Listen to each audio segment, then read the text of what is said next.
में एक महिला को न्याय नहीं मिल सकता। एक प्रोफेसर को, जो दिल्ली यूनिवर्सिटी सेंट्रल यूनिवर्सिटी है, उसमें अगर एक महिला को न्याय नहीं मिल सकता तो आप भूल जाइए कि दूर दराज गांव में किसी महिला को, किसी व्यक्ति को कोई न्याय मिल सकेगा। ये लड़ाई सम्मान की है और एक कॉन्स्पिरेसी जो पूरे देश में आरएसएस, मनुवादी, बीजेपी की सरकार हम लोगों के खिलाफ कर रही है। हमारे इंटेलेक्चुअल लोगों को उनको बाय हुक और बाय क्रुक झूठे केसों में फंसा रही है, उनको सरकारी नौकरियों से बर्खास्त कर रही है। सभी ईमानदार पत्रकार बंधुओं को और बहनों को जय हिंद।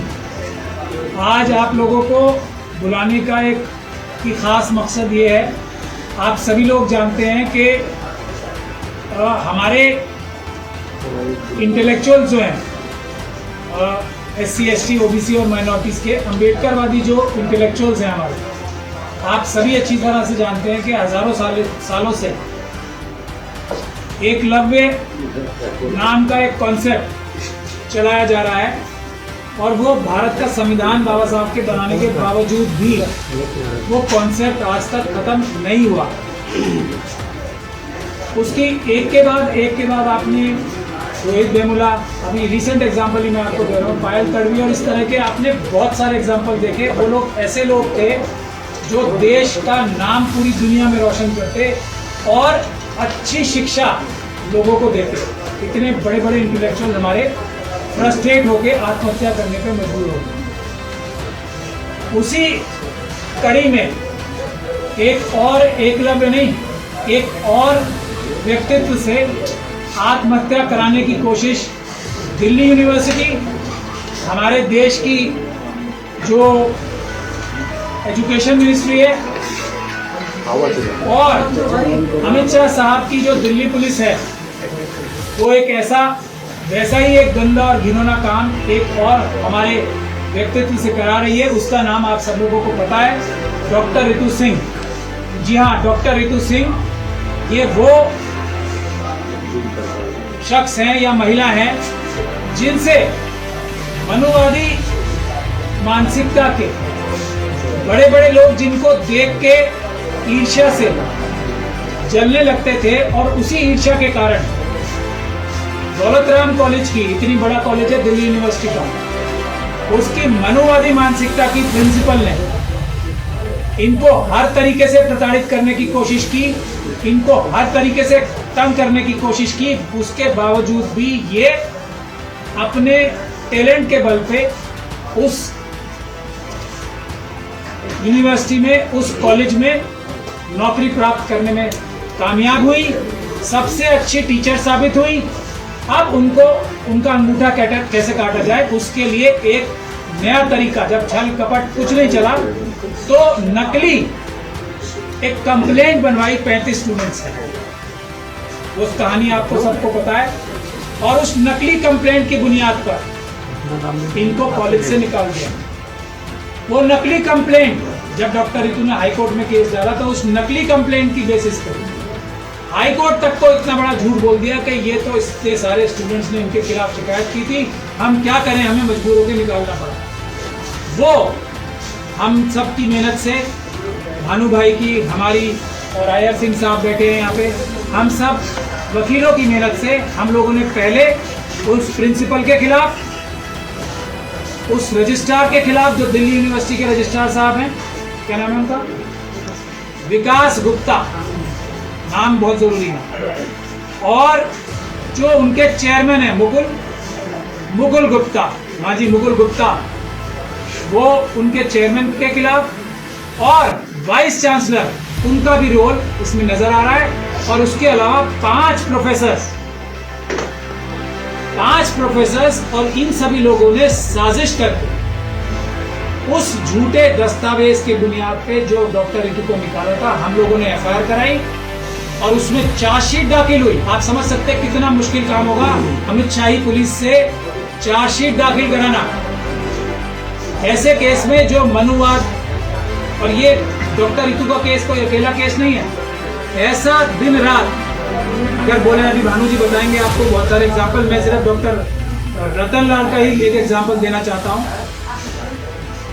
तो डॉक्टर रतनलाल और ऐसे बहुत सारे लोग के साथ जो हुआ, हो रहा है और होता रहेगा, ऐसे हजारों लोग जो बैकलॉग का शिकार है, हमारे SC ST OBC के इंटेलेक्चुअल्स जो आज जो टीचर पढ़ा रहे हैं उनसे बहुत ज्यादा गुना ज्यादा इंटेलिजेंट और अच्छा पढ़ाने वाले हैं, उनके साथ अन्याय होता रहा है, हो रहा है और होता रहेगा। ऐसी लड़ाई में डॉक्टर रितु एक ऐसी बड़ी वीरांगना बन के सामने आई है जिससे सबको हौसला मिल रहा है, सबको हिम्मत मिल रही है कि हम भी ये काम कर सकते हैं, हम भी जीत सकते हैं, हम भी प्रिंसिपल, हम भी वाइस चांसलर, हम भी अपने रजिस्ट्रार के खिलाफ, हम भी अपने प्रोफेसर इंचार्ज के खिलाफ FIR दर्ज करा के उनको जेल भिजवाने का काम कर सकते हैं। ये एक हौसला पूरे देश में मिल रहा है डॉक्टर रितु की वजह से। लेकिन हम लोगों का काम, जो हम वकील थे, जैसा मैं बार बार कहता हूँ, 20% काम था हमारा कोर्ट से,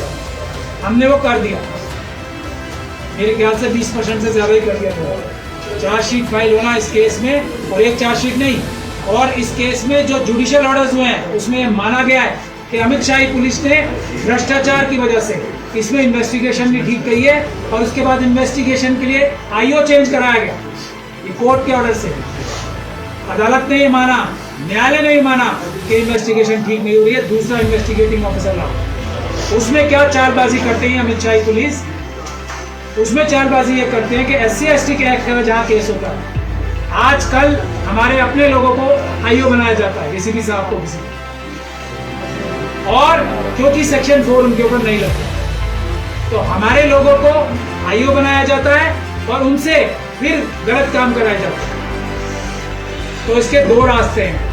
हमारे लोग जो IO बनते हैं इन केसेस में, हम सब लोगों ने बहुत विचार मंथन किया और अब ये फैसला किया हमने कि हम लोगों ने जो लिहाज किया कि अपने लोग हैं इनके साथ, और इसी साल हमारी लिहाज करने का, हमारी जो भावनाएं हैं अपने लोगों के प्रति, उसका नाजायज फायदा उठा के एक नहीं सभी केसेस में अब शेड्यूल कास्ट कम्युनिटी या शेड्यूल ट्राइब कम्युनिटी के IO बनाने शुरू कर दिए ताकि इनके ऊपर सेक्शन 4 ना लगे। लेकिन हम ये बता देना चाहते हैं, सेक्शन 4 ना भी लगे तो अपने लोगों से भी ये निवेदन कर रहे हैं, तो धारा 166A IPC की, वो भी कॉग्निजेबल ऑफेंस है, वो भी लगती है, वो लगेगी, और जो उनके सीनियर ऑफिसर्स हैं उनके ऊपर भी सेक्शन 4 लगती है, क्योंकि इतना आसान नहीं है इससे बच जाना, क्योंकि IO के अलावा DCP और कमिश्नर साहब तक को इस केस में जो चार्जशीट फाइल होती है उसको रेड करना होता है, उसको देख के ओके करना पड़ता है। तो ऐसा नहीं है कि ये चालबाजी करने से, ये एक तरीके से कोर्ट प्रोसीजर के साथ फ्रॉड करने से हायर ऑफिसर्स बच जाएंगे। तो हम अब ये कार्रवाई भी करेंगे आगे से। मुझे बस इतना ही कहना है कि हमने अपना 20% काम पूरा कर लिया, 80% काम अब हमारे अम्बेडकरवादी और इंसाफ पसंद दूसरे लोगों के हाथ में है। डॉक्टर रितु को इशू को लेकर हम लोग खुद मिशन सेव कॉन्स्टिट्यूशन की तरफ से एक प्रदर्शन करने वाले हैं, उसका ऐलान करने के लिए आपको बुलाया है। वो परमानेंट धरना दिल्ली यूनिवर्सिटी में 28 तारीख से दोपहर 12 साढ़े 12 से शुरू होगा। आप लोगों को उसका वेन्यू बता दिया जाएगा अभी, तो इसी के लिए आपको बताया था ताकि आपके माध्यम से हम पूरे देश के लोगों से गुजारिश कर सके कि अब समय आ गया है इस अन्याय के खिलाफ। अगला पायल तड़वी, रोहित बेमुला होने से लोगों को बचाना है, कोई डॉक्टर रितु नहीं, ऐसे सैकड़ों हजारों पायल तड़वी और रोहित बेमुला अगर होने से बचाने हैं तो सड़कों पे आना पड़ेगा, पीसफुल प्रोटेस्ट करने पड़ेंगे। उसकी शुरुआत हम दिल्ली यूनिवर्सिटी से कर रहे हैं। हम सभी लोगों से गुजारिश करते हैं कि अपना अपना सहयोग दें, आए और प्रदर्शन में बैठे। ये प्रदर्शन जब तक नहीं उठ जाएगा, जब तक दौलत राम कॉलेज की प्रिंसिपल सस्पेंड नहीं हो जाती, क्योंकि ये कानूनी रूप से जरूरी है। और शर्म आनी चाहिए उस वाइस चांसलर को जिसकी प्रिंसिपल इतनी बड़ी चार्जशीट पे अक्यूज हो और उसको ये सिखाने के लिए बैठा रखा है उनको, अपने स्टूडेंट्स को, कि फोर्जरी करनी है, ये सिखाने के लिए प्रिंसिपल बना रखा है उन्हें। तो मेरी गुजारिश ये है कि इस अन्याय के खिलाफ सभाएं 28 तारीख से बड़ी संख्या में, मैं सभी इंटेलेक्चुअल से कह रहा हूँ, घर में बैठ के बुज़दिली दिखाने से काम नहीं होगा। सबके साथ यही हो रहा है, सब सरकारी अफसरों के साथ, सब टीचर्स के साथ, SC ST OBC और माइनॉरिटीज के साथ यही हो रहा है हर जगह। तो सामने आए, इस प्रोटेस्ट में शामिल हो, आप सबको न्याय मिलेगा इस डॉक्टर रितु के केस की वजह से। मुझे बस यही कहना था। मैं भानु जी से गुजारिश करूंगा कि वो आपको इस पर कुछ और प्रकाश डालें और आंदोलन के बारे में भी आपको प्रकाश डालें। बहुत बहुत शुक्रिया बड़े भाई महमूद पराचा जी। मेरे साथ में डीसी कपिल साहब हैं, राजेश जी हैं।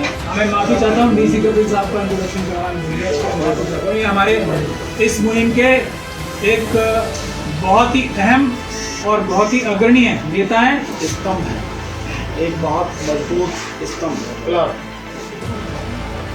साथियों, मैं आपसे और बल्कि आपके माध्यम से इस देश के जो लोग हैं, वो सभी लोग जो इंसाफ पसंद हैं, न्याय में विश्वास रखते हैं, न्याय करना और अपने लिए लेने की हिम्मत रखते हैं, वो किसी भी समाज के लोग हों और विशेषकर बहुजन समाज के लोग हों, जिनके ऊपर लगातार अत्याचार हो रहा है, अन्याय हो रहा है, उन सबसे मैं निवेदन करना चाहता हूं, चाहे वो सरकारी कर्मचारी हो, अधिकारी हो, कोई भी हो, चाहे प्राइवेट काम करने वाले लोग हो, स्टूडेंट हो, कहीं भी रहने वाले कोई भी लोग हो, सामाजिक कार्यकर्ता हो, राजनीतिक सोच रखने वाले लोग हो, उन सबसे मैं निवेदन करना चाहता हूं, इस आंदोलन में जो 28 तारीख से दिल्ली यूनिवर्सिटी में शुरू हो रहा है दोपहर 12 बजे से, क्योंकि ये बात जैसे महमूद भाई ने कही है केवल डॉक्टर रितु की नहीं है, ये तो डॉक्टर रितु की हिम्मत है, उनका हौसला है कि उन्होंने इस अन्याय के खिलाफ लड़ने के लिए कमर कस रखी और लगातार लड़ रही है। हम देखते हैं कि लोग लड़ने से भाग जाते हैं, मैदान छोड़कर ही भाग जाते हैं। और यहां पर मैं विशेष रूप से अपील करूंगा, जो दिल्ली यूनिवर्सिटी में जो प्रोफेसर्स हैं, एडॉक बेस पे हैं, जो पक्के नहीं हुए हैं, जिनकी संख्या हजारों में है, और मैं दलित समाज के लोगों की बात कर रहा हूं, हालांकि वहां पे न्याय पसंद और भी बहुत लोग हैं, पर फिर भी विशेष अनुरोध मेरा उनसे है कि दिल्ली यूनिवर्सिटी में जितने प्रोफेसर बहुजन समाज के हैं, वो इस आंदोलन में सक्रिय रूप से और निश्चित रूप से भाग लें, क्योंकि अन्याय आपके साथ भी हो रहा है। आप सालों से काम कर रहे हैं, एडॉक बेस पे हैं, आपको परमानेंट नहीं किया गया, आपको जॉब नहीं दिया गया, तो आपकी स्थिति भी इसी तरह की है। और अन्याय केवल एक जगह नहीं है, हर क्षेत्र में हो रहा है। तो सड़क पर तो हमें आना पड़ेगा, लड़ना तो हमें पड़ेगा, अन्यथा जो हालत बनते जा रहे हैं, जो सरकारें ये कर रही हैं, मतलब एक ऐसे व्यक्ति को सरकार बचाने में लगी है जिसने बहुत बड़ा अपराध, या मैं कहूं कि जघन्य अपराध जिसने किया है। आप कास्ट के नाम पर आज के समय में 21वीं सदी में अगर अपराध कर रहे हो और फिर ऐसे व्यक्ति को रखा जा रहा है, इससे घिनौना अपराध और क्या होगा?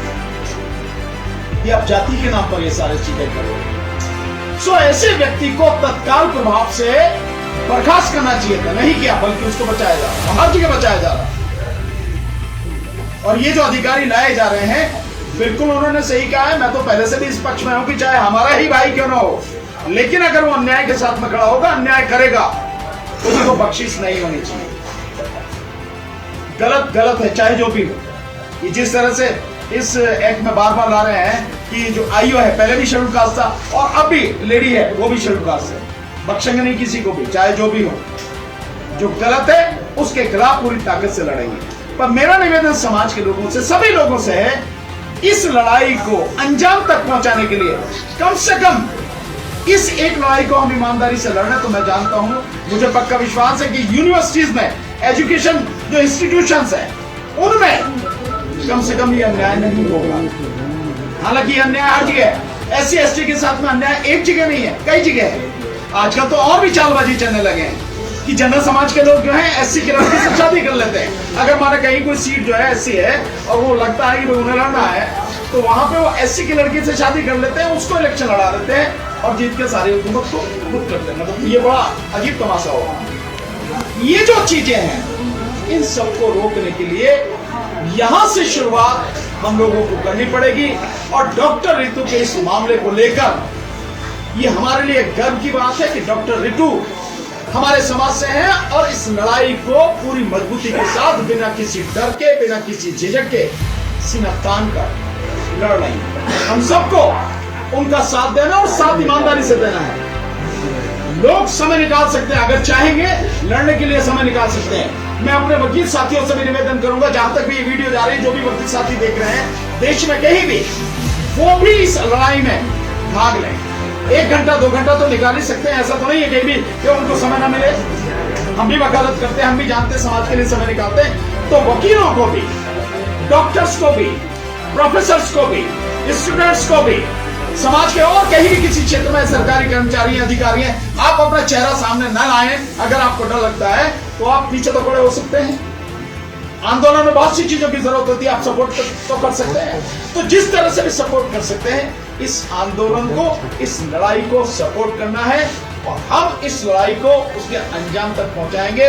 और जो दौलत राम कॉलेज की जो प्रिंसिपल है, जब तक उसे अरेस्ट करके जेल नहीं भेजा जाएगा, बर्खास्त नहीं किया जाएगा, ये लड़ाई हमारी, ये आंदोलन हमारा जारी है।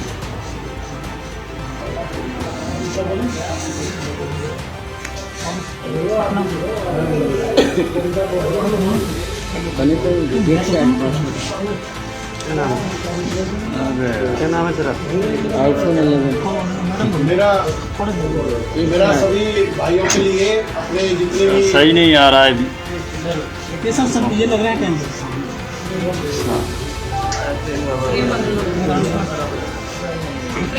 फ्रेम बदलना पड़ेगा क्योंकि सभी कैमरे आ रहे हैं। थोड़ा दूर शेयर हो गया। मेरा सभी भाइयों के लिए क्रांतिकारी जय भीम। और मेरे साथियों, मैं आपको पूरे अपने देश के लोगों से, जो कश्मीर से और कन्याकुमारी तक अपने लोग हैं, चाहे वो दलित लोग हैं, सूफी के लोग हैं, चाहे SC, ST, OBC और मुस्लिम लोग हैं, ये जो लड़ाई है ये हमारे अधिकार की है, ये हमारे सम्मान की है। और जो व्यक्ति अधिकार बिना संघर्ष के पाना चाहते हैं, बिना आंदोलन के पाना चाहते हैं, वे पत्थर की नाव से समुद्र को पार करना चाहते हैं।